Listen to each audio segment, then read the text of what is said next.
no capítulo 17, se você tem sua caneta e seu papel, aquele grifa-texto que nós bem conhecemos, e nós vamos juntos navegar aqui por alguns versículos desse capítulo tão rico e bem conhecido de todos nós. Então, Atos, no capítulo 17, nós vamos fazer essa leitura. Nós vamos ler a partir do verso 16. Verso 16.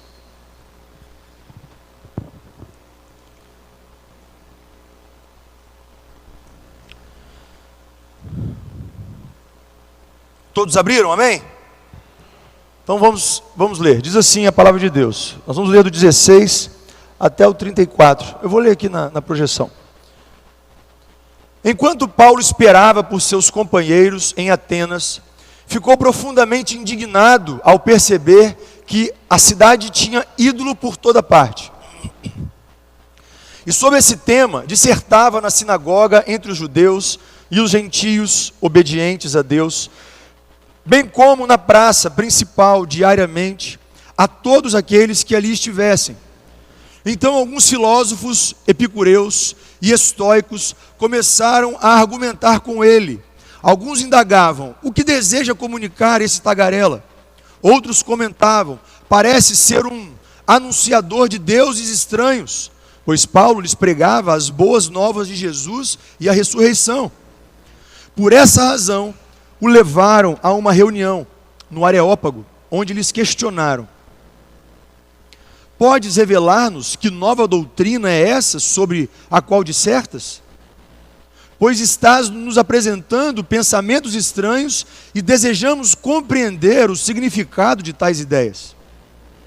Porquanto os cidadãos de Atenas, assim como todos os estrangeiros que ali viviam, não se preocupavam com outro assunto, senão falar e procurar saber as últimas novidades.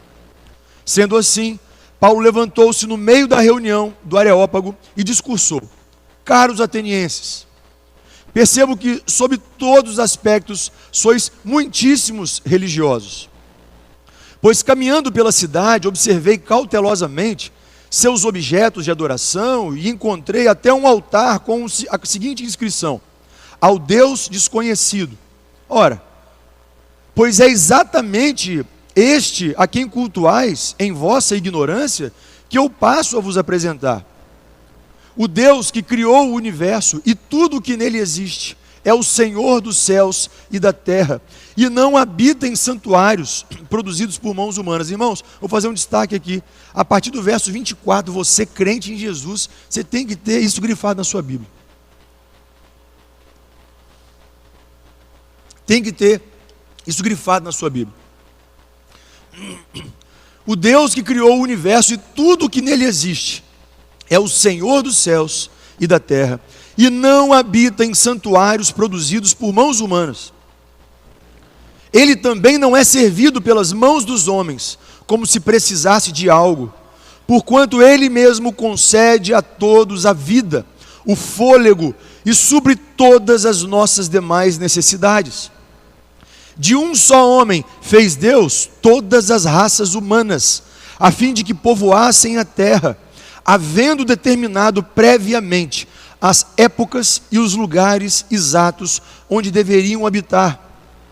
Deus assim procedeu para que a humanidade o buscasse e provavelmente, como que tateando, o pudesse encontrar, ainda que de fato não esteja distante de cada um de nós. Pois nele vivemos, nos movimentamos e existimos, como declaram alguns de vossos poetas, porquanto dele também somos descendentes. Portanto, considerando que somos geração de Deus, não devemos acreditar que a divindade possa ser semelhante a uma imagem de ouro, de prata ou pedra, esculpida pela arte, a idealização humana. Em épocas passadas, Deus não levou em conta essa falta de sabedoria, mas agora ordena que todas as pessoas, em todos os lugares, cheguem ao arrependimento.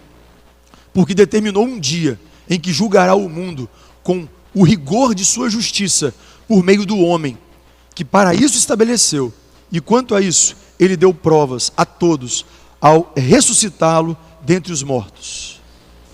Entretanto, alguns deles, assim que ouviram falar sobre a ressurreição dos mortos, começaram a dizer zombarias, e outros ainda exclamavam: sobre esse assunto te daremos ouvido numa outra oportunidade. Vamos encerrar aqui a nossa leitura, e nós vamos, de forma diferente do usual, na proposta de um estudo propriamente, nós vamos discorrer versículo por versículo e fazer alguns destaques para o nosso aprendizado nessa manhã. Amém? A igreja está comigo aqui? Amém? Amém. Muito bem. Meus irmãos, pastor Lossi costuma dizer que há versículos na Bíblia que meio que resumem o plano de salvação. E eu diria que esse texto, esse discurso do apóstolo Paulo é um resumo do que é o Evangelho, do que é o plano de Deus para a salvação do homem. E é impressionante pensar que o mesmo Evangelho pregado há tanto tempo, há tantos anos, há milhares de anos atrás, continua sendo o mesmo Evangelho, a mesma verdade pregada nos nossos dias. E vale saber aqui que antes de Paulo ingressar em Atenas, antes de Paulo chegar em Atenas, chegar nessa cidade, Paulo já estava na sua segunda viagem missionária, acompanhado do profeta de Jerusalém, Silas. E eles haviam passado por algumas cidades até desembocar em Atenas. A primeira delas, Filipos, uma colônia romana. Lá em Filipos, Paulo é preso, ele é açoitado, mas ele deixa plantada ali, criada ali em Filipos uma igreja sólida. Depois, saindo de Filipos, Paulo e os seus companheiros, eles prosseguem para a capital da província da Macedônia, a cidade de Tessalônica.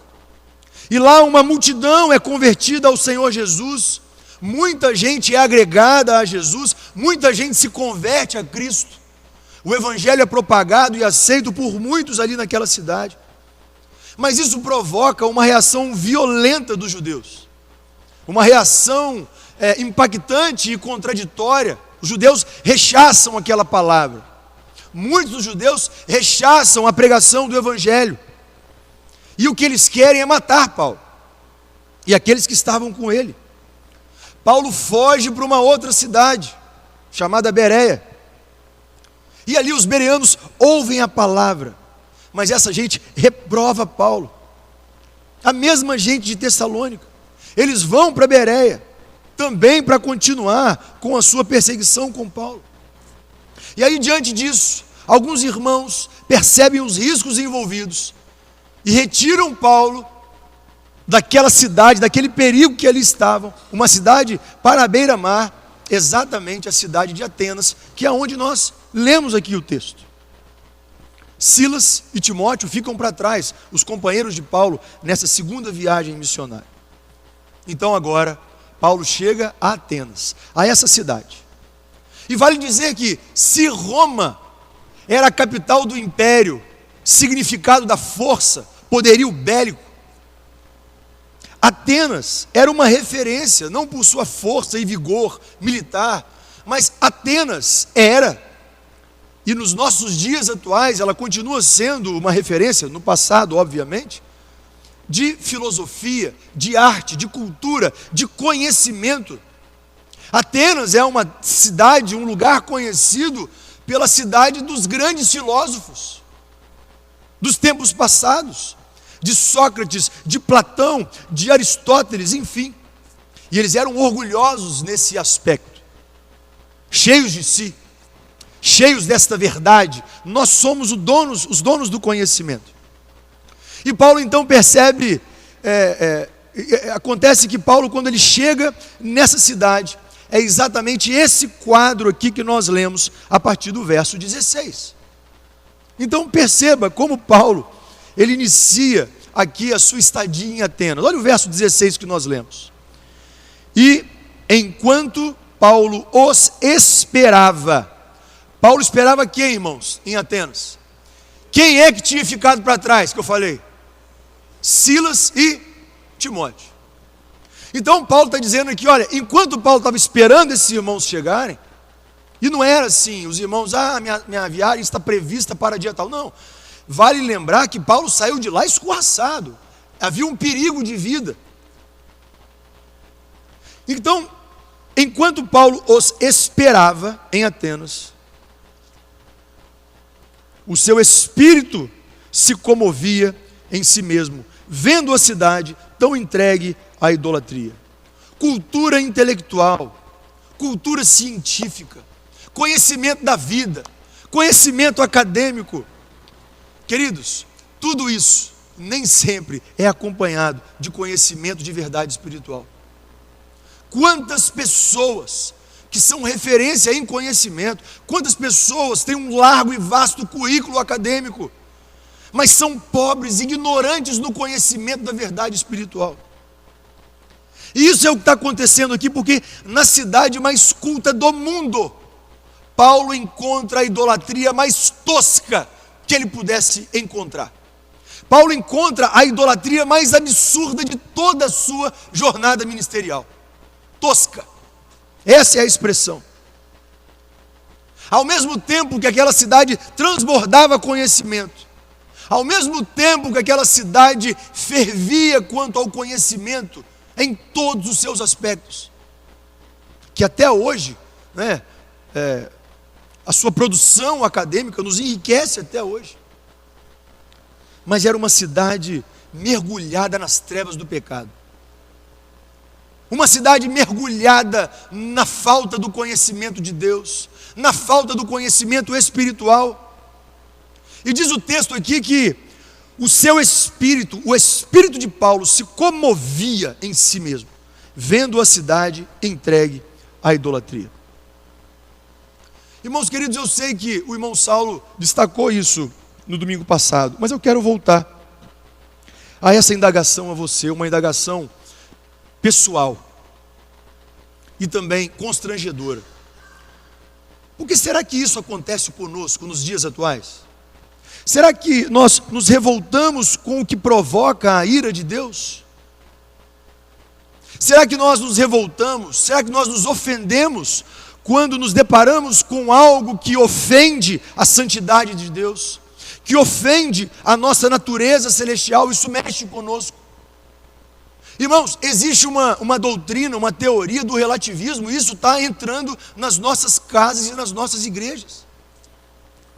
Tudo bem eu me relacionar com qualquer pessoa, tudo bem eu estar em qualquer ambiente, tudo bem eu aceitar todas as práticas. E isso vai entrando em nós, isso vai nos consumindo, e quando nós vemos, nós já estamos envolvidos por aquelas práticas que ofendem ao Senhor. Parece que existe uma letargia, uma espécie de dormência espiritual, de que essas coisas não nos afetam, não nos ofendem. Está tudo certo. E quando eu digo isso, esse despertamento não é no sentido de nós faltarmos com respeito, de não respeitarmos, de não aceitarmos que essas pessoas vivam essas práticas, aconteçam longe de nós. Não é isso. É de nós não aceitarmos o grau pecaminoso que significam essas práticas. Isso precisa mexer conosco. Romanos no capítulo 12, no verso 2, um texto conhecidíssimo, deveria ser uma verdade que retumba nos nossos corações. E não sede conformados, e não vos conformeis com este mundo, mas sedes transformados, mudados pela renovação do nosso entendimento. Nós temos luz, nós temos o conhecimento da verdade, nós temos o conhecimento da natureza celestial. Queridos, eu preciso entender aqui o nível de idolatria que Atenas tinha nesse tempo. Porque Plínio chegou a dizer que havia mais de 30 mil estátuas dedicadas a falsos deuses naquela cidade. Meus irmãos, há cidades que não chegam a 30 mil habitantes. 30 mil estátuas dedicadas aos deuses.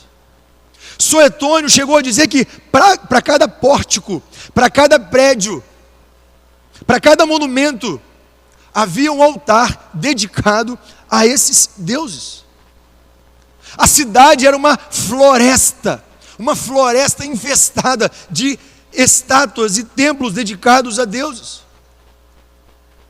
Chegou até a levar Diógenes, um estudioso, a satirizar com os gregos, dizendo: olha, pega uma lanterna, acenda essa lanterna e vá caminhando pela cidade ao sol do meio-dia, procurando alguma coisa. E quando alguém lhe perguntou: o que você procura?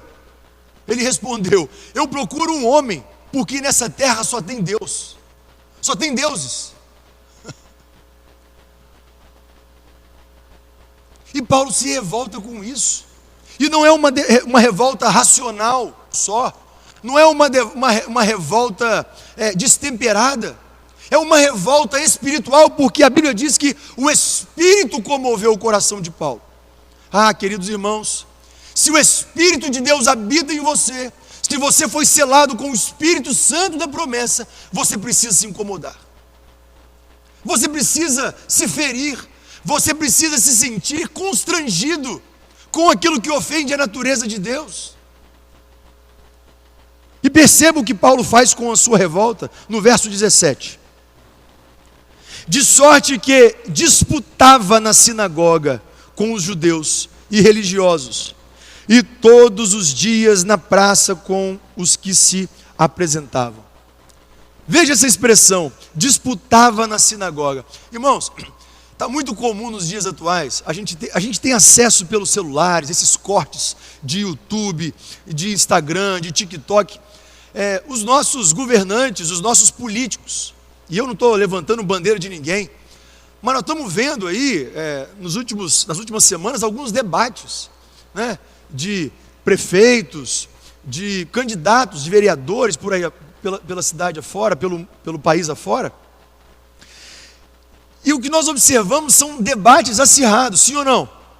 Vocês estão acompanhando a disputa pela prefeitura mais importante, da cidade mais importante do nosso país, São Paulo?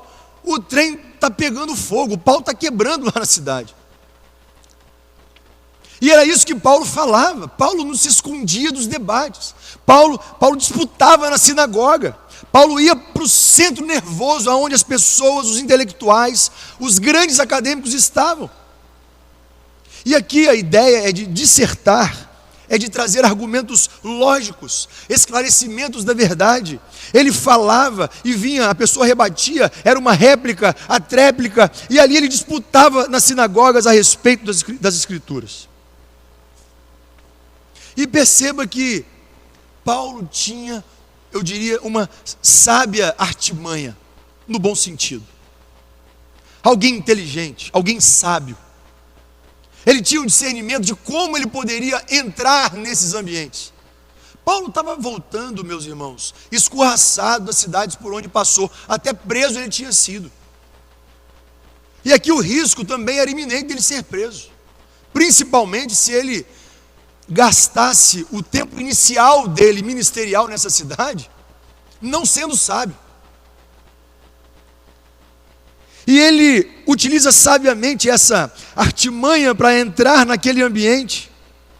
E ele sempre começava o seu discurso, o seu debate na sinagoga. E por quê?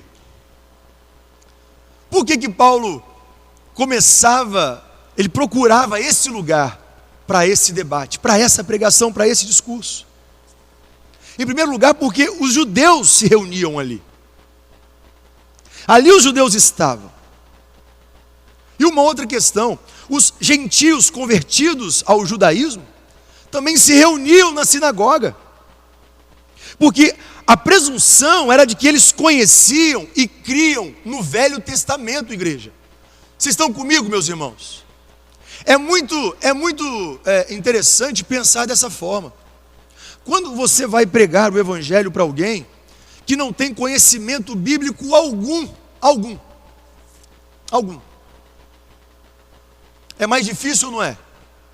É difícil. Uma pessoa, talvez isso seja difícil na nossa realidade, mas uma pessoa, por exemplo, que nunca ouviu de Deus, não sabe sobre Deus. Paulo, ele utilizou aqui uma linguagem que aquelas pessoas que lá estavam poderiam entender. Afinal de contas, os judeus criam na lei, criam no Velho Testamento. Era um fundamento válido para eles. Era um fundamento que eles acreditavam, era um fundamento que eles criam. Eles sabiam da existência e de tudo o que aconteceu no Velho Testamento. As histórias que contaram os nossos pais. Paulo então partia do Antigo Testamento para provar que o Messias, aquele Messias propagado, prometido no Antigo Testamento, aquele Messias propagado pelos profetas, é o Jesus de Nazaré a qual ele pregava. Vocês creem nesse Messias, nesse prometido? É exatamente dele que eu estou falando. Esse Messias é o Jesus de Nazaré. Muito bem. E sob esse fundamento, havia empatia dos judeus, dos prosélitos, né? Essas expressões bíblicas aqui. Os prosélitos nada mais eram do que aqueles povos não judeus convertidos ao judaísmo, à religião dos judeus. Muito bem. Paulo então, ele utilizava esse argumento válido. E a Bíblia vai dizer aqui no verso 17, que todos os dias, ele pregava na praça. Todos os dias. Queridos irmãos, a pregação do Evangelho, ela tem que se dar todos os dias. É por isso que o reino é movimento, é por isso que a igreja se movimenta. A conexão é essa, a pregação do Evangelho deve se dar de modo constante.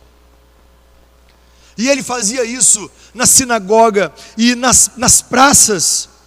E é importante esse esclarecimento porque as praças desse tempo, as chamadas ágoras, eram os recantos dos debates entre os intelectuais, as pessoas importantes daquele tempo. Não era como as nossas praças hoje, não, né?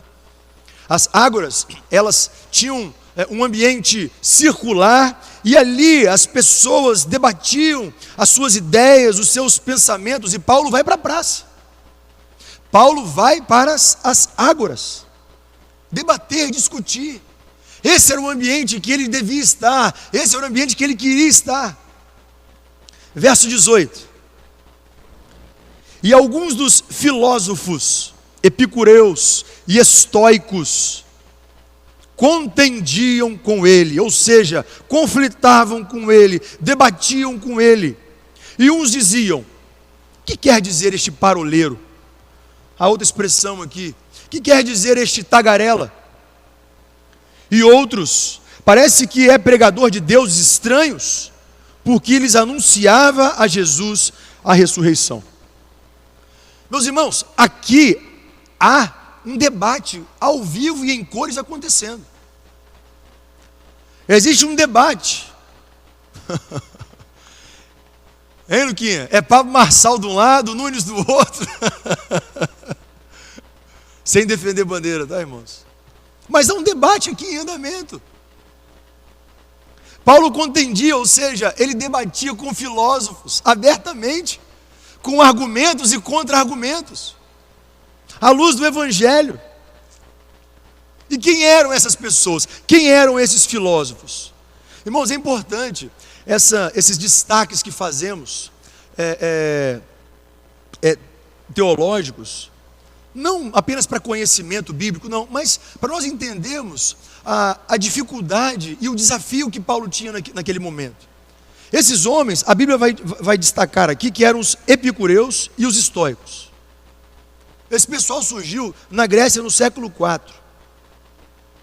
E eles eram figuras muito conhecidas pelo seu grau intelectual, pelo seu vasto conhecimento. Eram dois grupos.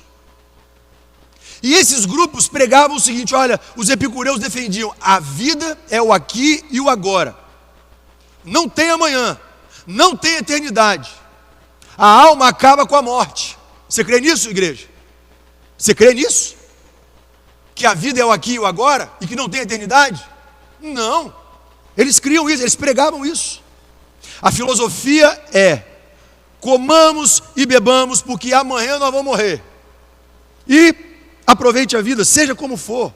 Não tem eternidade, não tem juízo. Lembra muito aquele contexto de Noé, né? Que as pessoas bebiam, comiam, casavam, davam-se em casamento e não ligavam para o dia de amanhã.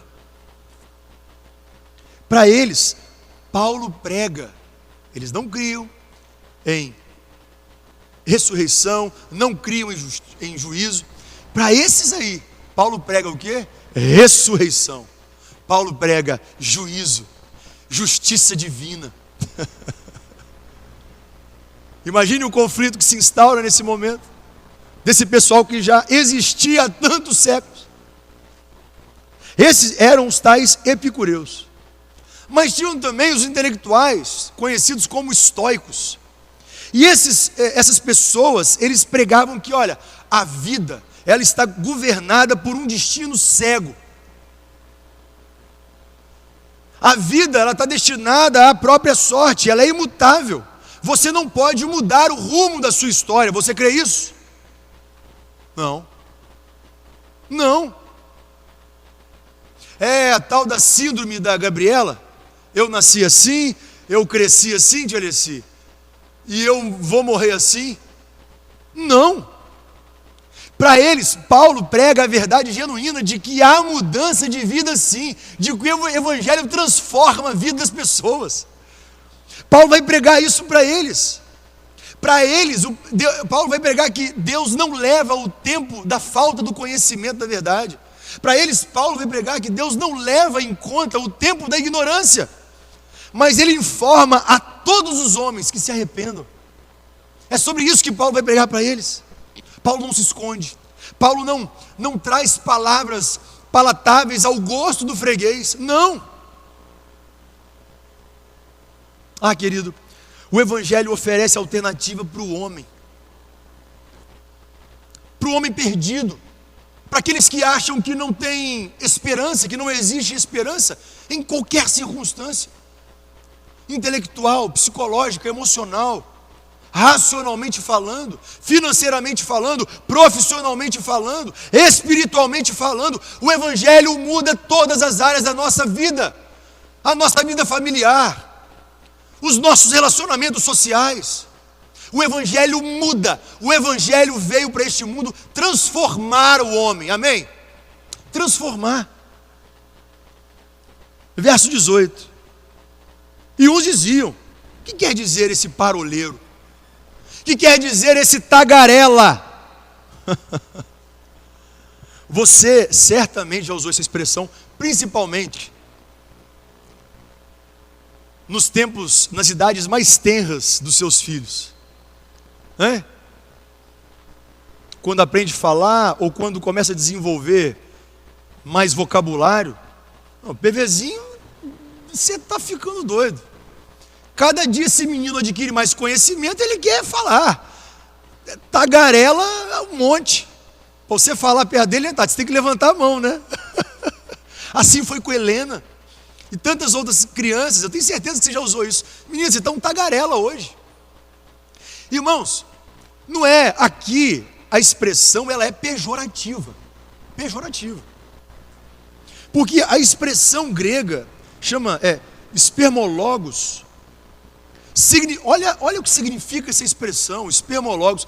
Ela significa um passarinho que ia para o esgoto catar sementes, ou o passarinho que ia comendo as sementes que eram desperdiçadas, que o agricultor deixava cair.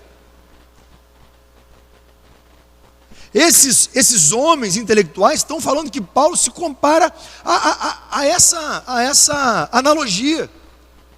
A ideia aqui é de alguém que não tem ideia própria. É como se Paulo fosse um papagaio, emitindo sons que nem ele mesmo entende o que significa. Olha que loucura. É ofensa direta. Mas só que eles estão admirados porque Paulo havia pregado sobre Jesus e a ressurreição. E para eles era como se isso fosse uma divindade, porque eles não conheciam essa verdade. Eles não conheciam essa verdade da ressurreição. Paulo estava anunciando para eles outras divindades que eles não conheciam. Era como se Paulo estivesse pregando para eles sobre deuses estranhos. Entendem o que eu quero dizer? Sobre deuses estranhos. Irmãos, os gregos não criam em ressurreição. Era uma ofensa a essa ideia. Era uma afirmação, uma ideia politicamente incorreta. Era como se hoje, nos nossos tempos, isso se caracterizasse como fake news. E nós bem sabemos que fake news hoje, no nosso tempo, é crime. Fake news é você propagar algo que não é verdade. Embora a verdade hoje seja muito relativa, não é mesmo? A verdade do mundo, não a nossa. Então isso era uma ofensa, era um ataque aos costumes, às leis, àquilo que eles criam. Chegou ao ponto dessa ofensa ser tanta, que Paulo foi levado para a justiça, para prestar esclarecimentos. É como se alguém nos dias de hoje propagasse uma fake news, e essa pessoa ela respondesse a um processo judicial lá na justiça, para prestar esclarecimento a respeito daquilo que ela está falando, sob pena de ser condenada pelo crime, pela ilegalidade, seja ela qual for, fake news, difamação, injúria, calúnia, enfim. E exatamente isso que aconteceu com Paulo. Paulo foi conduzido e levado para prestar esclarecimentos no Areópago. No Areópago. Ele é conduzido para prestar esclarecimento no Areópago. Só que Paulo é um homem de Deus preparado. E Paulo demonstra sabedoria nessa abordagem. Perceba comigo aqui a continuidade desse texto, no verso 19.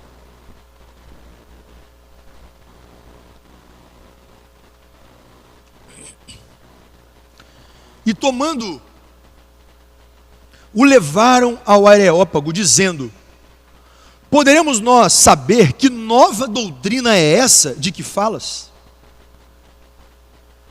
Meus irmãos, a cidade de Atenas, ela recebe esse nome proveniente de uma deusa, a deusa Atenas. E o Areópago, que remetia à ideia também de deus da guerra, né, o deus Ares, era uma espécie de supremo tribunal daquele tempo, em que eles julgavam causas morais, causas políticas, que debatiam novas ideias que chegavam a Atenas. Existia um controle sobre essas ideias, para saber se de fato aquilo que era ensinado era verdade ou não. Ou melhor dizendo, para saber se aquilo que iria ser ensinado, poderia ser ensinado ou não. Eles tinham que aprovar isso, eles tinham que permitir isso.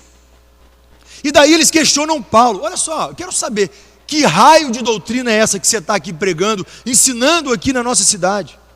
Dessa doutrina que você fala. Verso 20. Pois coisas estranhas nos trazes aos ouvidos. Pois coisas estranhas nos trazes aos ouvidos. Queremos, pois, saber o que vem a ser isto. Irmãos, o Evangelho é coisa estranha. E não há outra coisa que não passe pela minha cabeça senão 1 Coríntios, no capítulo 1, verso 18. Vamos ler juntos esse texto? Pode compartilhar para a gente, Josué? 1 Coríntios, no capítulo 1, no verso 18. Vamos juntos? Leiamos. Porque a palavra da cruz é loucura para os que perecem, mas para nós que somos salvos é o poder de Deus. Amém? Você crê nisso? É loucura para aqueles que perecem. Irmãos, o Evangelho, ele é muito radical. Ele é radical para essa sociedade da cultura do relativismo. O Evangelho é reto, ele não faz curva. O Evangelho é direto, ele não vai se amoldar ao gosto do freguês, não vai, ao gosto do cliente. O Evangelho não tem o propósito de agradar pessoas. O Evangelho, ele é a verdade no mundo da mentira, ele é a luz no mundo de trevas. O reinado no mundo rendido, o reinado de Cristo no mundo rendido ao governo de Satanás. porque o mundo jaz no maligno. Esse é o evangelho que nós cremos. Que coisas estranhas, que doutrinas estranhas são essas? E ele prossegue, e o texto prossegue, 21. Pois todos os atenienses e estrangeiros residentes de nenhuma outra coisa se ocupavam, senão dizer e ouvir alguma novidade. Meus irmãos, Paulo chega naquela cidade e cria um alvoroço, um grande impacto. Todos ali falavam apenas a sua mensagem. Todos ali só discutiam a respeito daquilo que Paulo estava pregando. E veja como é maravilhoso, como o evangelho é algo milagroso e impactante. Não havia Bíblia impressa, não havia mídias, redes sociais, não havia rádio, não havia televisão, não havia celular, não havia WhatsApp. Era a pregação pura e simples da palavra, o discurso da palavra. O que uma única pessoa pode fazer? O que um pequeno grupo de irmãos pode fazer? Irmãos, é aqui que eu penso exatamente no papel da igreja, porque nós esquecemos que o papel da igreja é ser sal, ser luz neste mundo perdido, e ser sal e luz significa que a igreja precisa ser relevante. A igreja precisa ser relevante, irmãos, porque grupos comunitários e sociais existem um monte por aí afora. Terminando o culto, se quiser, eu te indico um monte de associação. Nós não estamos aqui para isso. Nós estamos aqui para fortalecer a nossa fé e cultuar ao único Deus verdadeiro. E aí, a gente faz um encontro de líderes ministeriais e ali a gente ouve: ah, está difícil, porque eu só tenho 40 pessoas no meu ministério. Ah, está difícil, porque eu só tenho 10 pessoas que me ajudam. Paulo estava esperando Silas e Timóteo, ele estava sozinho pregando o evangelho, e ele cria esse alvoroço. Sabe por quê, queridos? Porque não é a pessoa, não é a quantidade de gente, é o evangelho de Cristo que traz o impacto na vida das pessoas. Portanto, seja qual for o trabalho que façamos, o ministério que exerçamos, a comunhão que exerçamos na igreja, não é você, não sou eu, é Jesus que transforma, é o evangelho que transforma, meus irmãos. Nós devemos aprender algo aqui da nossa relevância como igreja, o potencial que temos, a riqueza de material humano que temos hoje. Talvez em nenhum tempo da história da COC nós estivemos tão bem capacitados, mas talvez em todo o tempo da casa de oração do Kubitschek tenha sido o tempo de menor envolvimento ministerial e compromisso.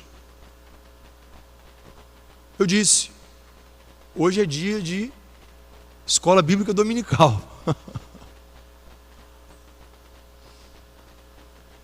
Verso 22. Estando Paulo no meio do Areópago, disse: homens atenienses, em tudo vos vejo um tanto supersticiosos. Outras versões dizem um tanto excepcionalmente religiosos. Tem alguma versão aí? Um tanto religiosos, exacerbadamente religiosos. Queridos, veja aqui a estratégia da abordagem de Paulo.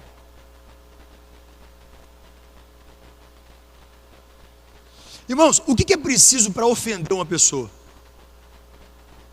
O que é preciso para ofender alguém? Você atacar aquilo que ela acredita, ou quem ela é. Pode pensar e pode lembrar aí. A ofensa a alguém, ela sempre vai acontecer quando lhe são dirigidas palavras e afirmações que ofendem aquilo que ela acredita ou quem ela é. Vocês viram o contexto aqui das pessoas. Paulo vai pregar exatamente sobre aquilo que elas não acreditam, vai atacar aquilo que elas acreditam e também vai colocar em xeque quem eles são.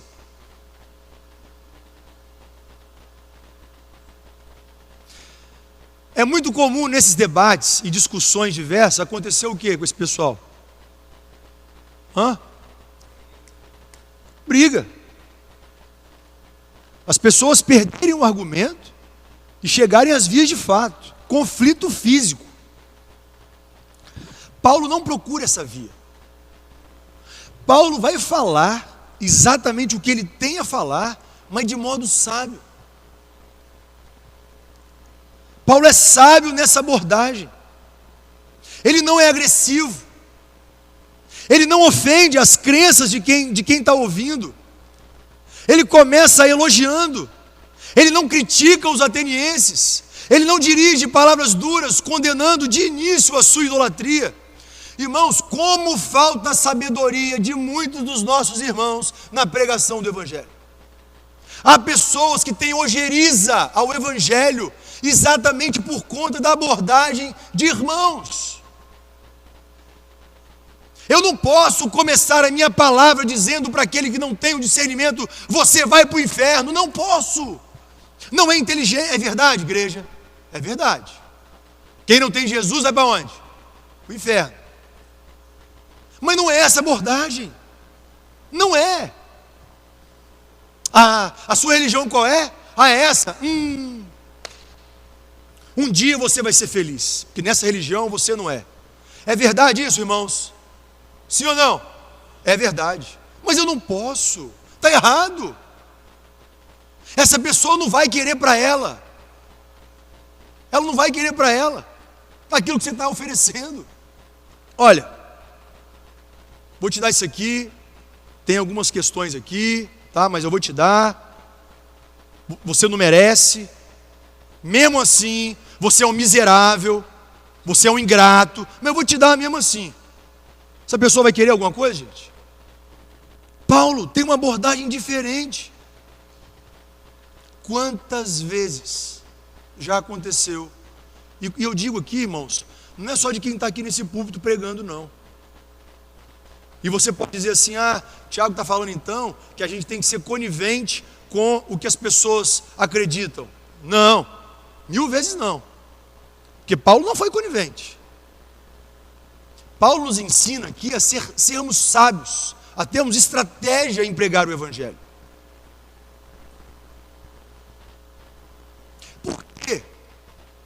Porque que nos dias atuais é muito mais fácil eu levar alguém para a minha casa para falar com ela sobre o Evangelho do que trazer essa pessoa aqui neste ambiente. Por quê? É o receio das pessoas, de ofensas, de conflito, de constrangimento, às vezes até de ataque. Quantas vezes na nossa história, pessoas aqui foram, entre aspas, ofendidas nesse aspecto e nunca mais voltaram. E quando eu digo isso, não é no púlpito não, meus irmãos. Que ao longo dos anos, os nossos irmãos que lidam com o ministério da palavra têm esse cuidado. Eu estou falando de irmãos, de membros da igreja, que também pregam o Evangelho com a sua vida e com o que falam. Paulo começa dizendo, homens atenienses. Irmãos, vocês têm noção, Paulo é levado no Areópago, o Supremo Tribunal das Causas Morais, e ele está ali acuado, sentado, e aquele pessoal fala, olha só, quero saber agora aí, o que está acontecendo? Se esclarece, meu amigo, porque daqui é para o Chilindró, dependendo do que você for falar, ou então até é a forca, ou então é a morte, fala aí, o que está acontecendo aí? Irmãos, Paulo, como um filho de Deus, um servo de Deus, com a ousadia do Espírito Santo, se tivesse microfone, ele pegaria aquele microfone, com ousadia, e ele já começa com toda intrepidez, homens atenienses, varões atenienses, como é legal, como é bom estar aqui. E eu percebo que em tudo que vocês fazem, vocês são muito religiosos. Paulo está criticando eles aqui ainda, irmãos? Não. Paulo está trazendo um afago. Paulo está aqui, ó, sabiamente, entrando no enredo, no contexto deles ali. Ó. Opa, esse cara aí, pode ser que ele fale a nossa língua, hein? Pô, pode ser que ele seja um de nós, hein? Mas não, mas pode ser. Paulo ganha os ouvintes nas suas primeiras palavras. Irmãos, na técnica de oratória, homilética, hermenêutica, um ensino que se dá é muito relevante o desenvolvimento de uma palestra, de uma pregação. É muito relevante, óbvio. Mas os dois pontos nevrálgicos de todo discurso é o início e o fim. Como começa vai definir se o público vai estar com você ou não vai estar nos próximos minutos. É cientificamente comprovado. Paulo entra aqui com o pé direito e ganha o público, ele ganha os ouvintes das suas primeiras palavras. Igreja, nós não podemos ser ofensivos na pregação do Evangelho. Não podemos ser ofensivos. E veja como ele continua o seu discurso, verso 23. Porque passando eu e vendo os vossos santuários, achei também um altar em que estava escrito: ao Deus desconhecido. Quando eu passei, eu vi ali que tem um santuário, um altar destinado ao Deus desconhecido. Sabe de uma coisa, atenienses? É sobre esse Deus que eu estou pregando. É um Deus que vocês não conhecem ainda, mas eu estou falando dele. Ou seja, é algo que vocês já cultuam. Ao Deus desconhecido. Irmãos, havia uma crença, a idolatria era tão forte naquele tempo, era tão violenta naquele tempo, que tinha uma crença dos gregos, que Deus nenhum poderia ficar sem um santuário, Deus nenhum poderia ficar sem ser honrado. Porque o medo deles era a justiça, era serem condenados. E para evitar isso, o absurdo da idolatria era tão grande, que eles criaram um santuário, para dizer, olha, vamos criar aqui um santuário, para um Deus desconhecido, porque pode ser, que exista algum Deus que a gente não conhece, e que vai ficar sem honrarias, e se isso acontecer, esse Deus que a gente não conhece, vai ficar bravo com a gente, e vai nos ferir, vai nos punir. Já pensou nisso? Esse altar ao Deus desconhecido é exatamente essa finalidade. E Paulo aproveita esse gancho, Paulo aproveita essa deixa, e utiliza ela para dizer, olha, é desse Deus aí que vocês não conhecem que eu estou pregando aqui hoje.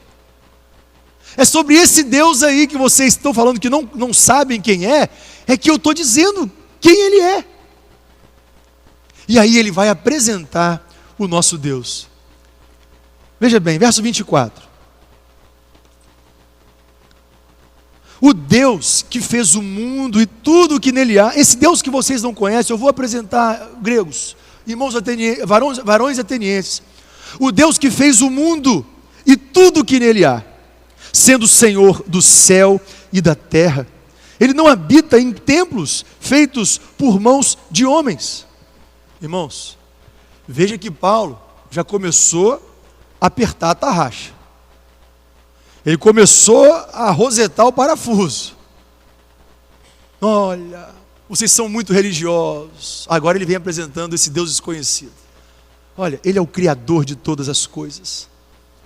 Só que Ele não habita em templos feitos por mãos humanas não, tá? Essa idolatria de vocês aí, ela não é aceita pelo verdadeiro Deus. Paulo anuncia aos gregos o Deus Criador, e ele começa, perceba que Paulo não começa falando aqui de João 3,16, ele não começa aqui falando já da redenção. Paulo, ele começa com a criação. Irmãos, Paulo está pegando um público cru. Paulo está pegando um público sem conhecimento nenhum. E ele começa falando da criação. Ele precisa esclarecer como começou, quem é esse Deus, até chegar na redenção. Até explicar a ressurreição, até explicar aquilo que efetivamente é o Evangelho. Perceba que a estratégia da pregação de Pedro em Jerusalém foi para um público diferente. E lá, Pedro tem uma abordagem diferente. É uma abordagem direta. Ele não faz volta como Paulo precisou fazer aqui. Paulo, ele faz questão de dizer para aquela cidade idólatra que esse Deus não habita em templos feitos por mãos humanas. Ou seja, ele não atura, ele não aceita a idolatria. Verso 25. Nem tampouco é servido por mãos de homens, como que necessitando de alguma coisa, pois Ele mesmo é quem dá a todos vida e a respiração e todas as coisas. Todas as religiões pagãs, em todas elas, o homem tem que servir a Deus com algum sacrifício, com alguma penitência, para agradar esse Deus, todas elas. Não basta apenas a existência desse Deus, a existência do Deus, com letra minúscula, não é bastante. O homem sempre tem que fazer algo para essas religiões pagãs, porque esses deuses dependem de sacrifício. Mas Paulo deixa muito claro aqui, que o nosso Deus não depende de nada, nem de ninguém. Ele diz: pois Ele mesmo, Deus, é quem dá a todos vida e a respiração e todas as coisas. Paulo rechaça a idolatria, mas ele ao mesmo tempo, ele ressalta a divindade do nosso Senhor, do nosso Deus. E ele prossegue, verso 26, e de um só sangue fez toda a geração dos homens para habitar sobre a face da terra, determinando os tempos já dantes ordenados e os limites da sua habitação. Veja o que Paulo está fazendo aqui, irmãos. Aqueles homens, os gregos, já naquele tempo, eles criam na teoria da evolução. Naquele tempo, eles criam na teoria da evolução. E Paulo aqui vai mostrar que Adão não foi uma lenda. Ele vai mostrar que Adão não é uma história, que Adão e Eva não são um conto, não é uma figura de linguagem, não é uma mensagem metafórica, não. Ele vai dizer que essa criação existiu e proveio de Deus. Ele vai dizer que foi Deus quem povoou a terra com um único homem.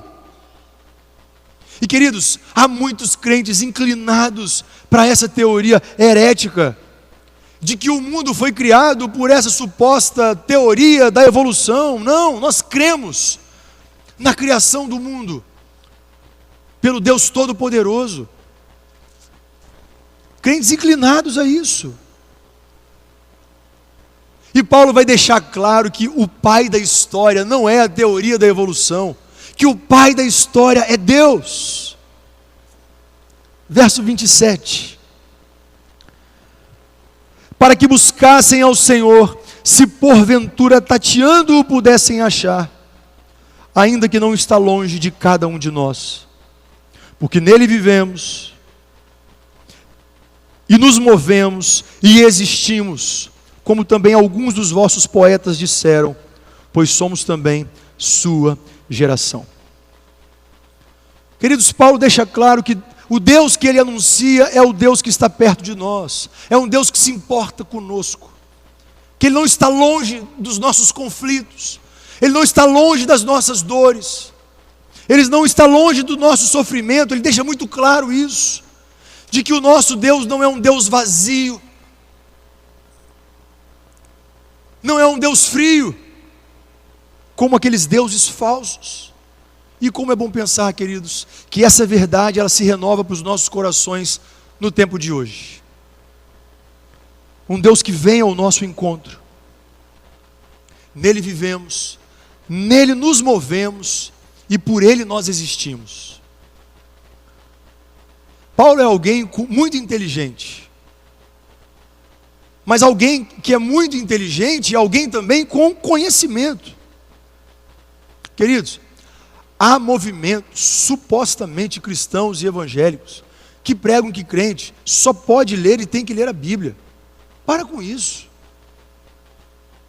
Como é bacana ver pessoas de alta expressão, de grande conhecimento e avanço intelectual, dando o seu testemunho, testemunhando com a sua vida e pregando o Evangelho, sim ou não, irmãos? Como é bom ver isso. Nós precisamos sim ter conhecimento, estudar, conhecer. Não há base bíblica alguma para aqueles que afirmam que crente só tem que ler a Bíblia. Paulo aqui mostra que ele não é um crente bitolado, sabe? Um religioso bitolado, sem conhecimento ou discernimento do que está falando. Porque o Evangelho é espiritual, mas também é racional, é razão. Não é loucura simplesmente, não. É discernimento, são pés no chão. Paulo está deixando claro aqui, olha, o que eu estou pregando é algo palpável. O que eu estou pregando aqui é algo que tem fundamento. Que coisa maravilhosa. O irmão Adalto, ele faleceu esse ano, inclusive, um dos cientistas, foi um dos cientistas da NASA, um irmão em Cristo, um servo de Deus, esteve pregando nos congressos de casa de oração em Vila Velha por diversas vezes. E esse homem, nos últimos anos da vida dele, ele se dedicou, pelo seu vasto conhecimento, a provar, se é que é necessário, mas sim, provar cientificamente a criação do mundo pelas mãos de Deus. Nem eu nem você teríamos propriedade para entrar nesse curral intelectual ao qual ele fazia parte, nesse meio social, e trazer fundamentos válidos para que essas pessoas cresçam no Evangelho. Deus então levanta um homem que estuda, conhece, e assim como Paulo, com conhecimentos científicos válidos e espiritualmente verdadeiros, dá o seu testemunho e prega o Evangelho para essas pessoas. Percebe? Paulo, ele mostra isso.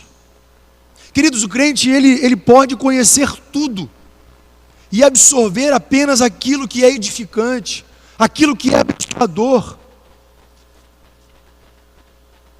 Verso 29. Sendo nós, pois, geração de Deus, não havemos de cuidar que a divindade seja semelhante ao ouro, ou à prata, ou à pedra esculpida por artifício e a imaginação dos homens. Irmãos, perceba que Paulo, ele inicia a sua fala de modo comedida, tateando as pessoas. Ele é educado, ele não é ofensivo. Ele inicia destacando que eles são muito religiosos, e isso é admirável. Paulo ganha a atenção deles, mas agora ele vai argumentar e demonstrar a sua fé. Ele vai pregar de forma direta a mensagem do Evangelho. E é exatamente nesse momento que ele derruba a fé idólatra daquele povo. De modo direto. Olha, esse monte de estátua, esse monte de coisas que vocês fazem, é madeira, é pedra, é ouro, é bronze, prata, isso não tem valor nenhum. Nenhum. Vocês estão no caminho errado, isso é idolatria. Vocês estão pecando, vocês estão ofendendo a natureza de Deus. Direto. Ele chegou no ponto que ele precisava, mas da forma adequada.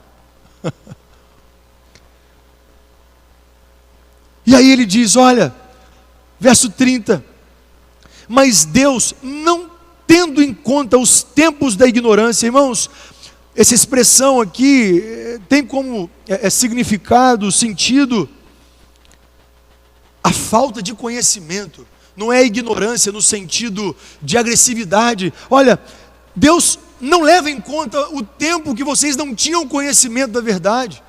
Deus não leva em conta para o juízo dele, para a justiça divina, o que vocês fizeram antes de conhecerem a verdade. E ele anuncia agora a todos os homens, em todo o lugar, que se arrependam. Irmãos, Paulo está falando para os homens mais cultos do mundo daquele tempo. Era como se ele estivesse pregando nas maiores universidades do mundo, como Harvard, por exemplo. Ele está ali, ele está pregando para essas pessoas altamente intelectuais. E os atenienses, eles eram orgulhosos em seu conhecimento, e Paulo vai dizer para eles que eles são ignorantes, que eles não têm conhecimento. Ele chegou no ponto direto que ele precisava. E ele diz: olha, vocês são ignorantes, vocês não têm conhecimento. Porque embora vocês saibam de filosofia, de arte, de cultura e etc., vocês não conhecem nada das coisas espirituais. Vocês estão condenados. Mas só que Paulo dá aqui uma solução para eles. Olha, vocês estão no caminho errado, mas Deus não levou em conta o tempo que vocês não tinham conhecimento. Deus despreza isso, o tempo da ignorância. E Ele agora, nesse momento, está anunciando, Ele está notificando a todos vocês, em todo lugar do mundo, que vocês se arrependam. Arrependam. Afinal de contas, o Evangelho, antes de fé, é arrependimento. Se arrependam e creiam. É arrependimento. Ah, queridos, eu não sei do seu quadro aqui nesta manhã. Talvez assista há tanto tempo os cultos, não só aqui, mas em outros lugares. Você mesmo, filho de crente. A mensagem do arrependimento continua sendo viva, atual e eficaz até hoje. A mesma mensagem pregada há tanto tempo continua sendo atual. Era a mensagem pregada pelos profetas, a mesma mensagem pregada pelos apóstolos de Cristo, a mesma mensagem pregada por João Batista, pelos pais da igreja, pelos reformadores, pelos avivadores, pelos avivalistas, e ainda hoje é a mensagem da igreja: arrependimento. Arrependimento. Se arrependam dos seus maus caminhos, se convertam a Cristo, endireitem a sua vida. Ah, querido, o Evangelho é arrependimento para todo aquele que crê. Para todo o que crê. Você pode dizer que creu no Evangelho. O Evangelho de Jesus. E mais do que isso, o Evangelho de Cristo. Tendo uma vez crido, Ele tem te trazido esse sentimento de arrependimento constante das suas práticas, dos seus pensamentos. E aqui nós caminhamos para a conclusão. Verso 31. Eu quero te pedir para que você leia comigo. Juntos. Juntos, leiamos. Porquanto tem determinado um dia em que com justiça há de julgar o mundo, por meio do homem que destinou. E disso deu certeza a todos, ressuscitando dentre os mortos. Irmãos, qual a razão do arrependimento? Paulo vai fechar aqui o raciocínio, ele vai fechar aqui a ideia. Paulo demonstra que com o arrependimento a vida pode mudar. De que a sorte das pessoas podem mudar. Mas ele vai dizer também que a justiça resta estabelecida, de que a justiça está estabelecida, e quem vai julgar é o juiz que ressuscitou dentre os mortos, a saber, Cristo Jesus, o nosso Senhor. Amém. Queridos, que confronto direto. Que confronto direto, e Paulo, ele vai concluir aqui, porque nesse momento Paulo está pregando para um pequeno grupo, não é um grande grupo. Vale dizer que ele está no Areópago. Presta atenção, igreja, nós estamos finalizando.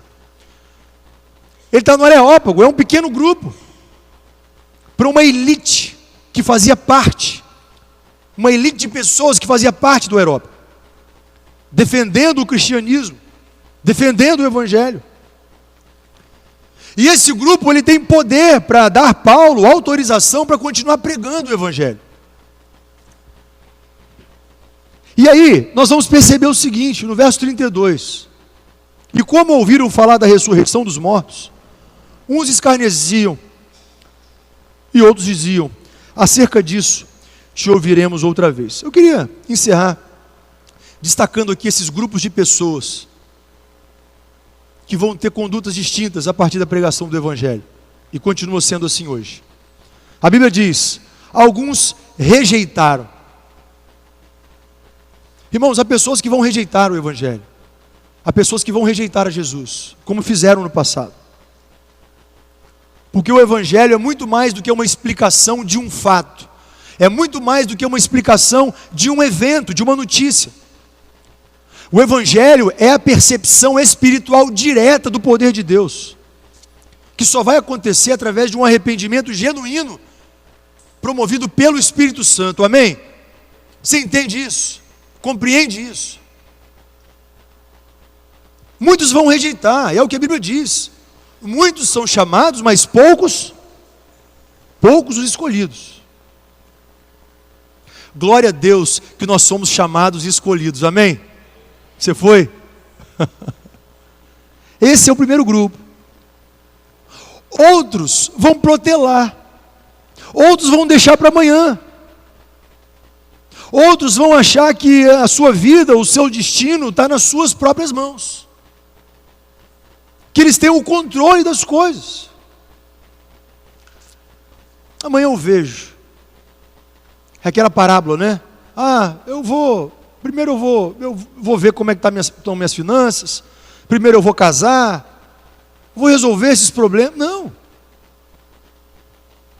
Quem determina o nosso amanhã é o Senhor. E assim Paulo sai do meio deles. Todavia, chegando alguns homens, olha isso, irmãos, a ele creram. Todavia, chegando alguns homens, a ele creram. Irmãos, o evangelho é marreta espiritual, é dinamite, é bomba. Onde ele chega, ele vai promover efeitos, ele vai promover consequências, ele vai romper as trevas. Como é maravilhoso entender isso. Num lugar atolado pelo pecado, num lugar completamente idólatra, num lugar onde as pessoas, a maioria delas, queriam trucidar aquilo que Paulo estava falando. Paulo termina sua fala, e alguns creram. Ah, querido, nós somos luz, nós somos sal, aonde estivermos. Nós vamos pregar o evangelho com a nossa vida, ainda que estejamos calados, com a nossa vida, com a nossa postura, com a nossa conduta, com o nosso relacionamento familiar, com o nosso relacionamento na comunidade cristã, comunidade de fé, com a nossa igreja. E aí, a Bíblia vai dizer que alguns creram, dentre os quais Dionísio. É interessante como a Bíblia dá detalhes sem a gente esperar. Dionísio, o que está falando na Bíblia aí? Dionísio o quê? Você sabe o que era um areopagita? Era o zelador do Areópago. É o encarregado, é o homem que coordenava, que administrava ali o Areópago, o zelador do Areópago. O céu vai lá e alcança esse homem. Que coisa espetacular. O céu vai lá e alcança esse homem, o Areopagita. Uma mulher por nome Dâmaris e com eles outros. Igreja, nós não sabemos mais quantos creram. Mas de uma coisa nós temos certeza: de que a palavra do Senhor, de que a mensagem da cruz, uma vez proferida, ela não volta vazia. Fique de pé no nome de Jesus, denotando que nós estamos encerrando a nossa reflexão dessa manhã. Nós vamos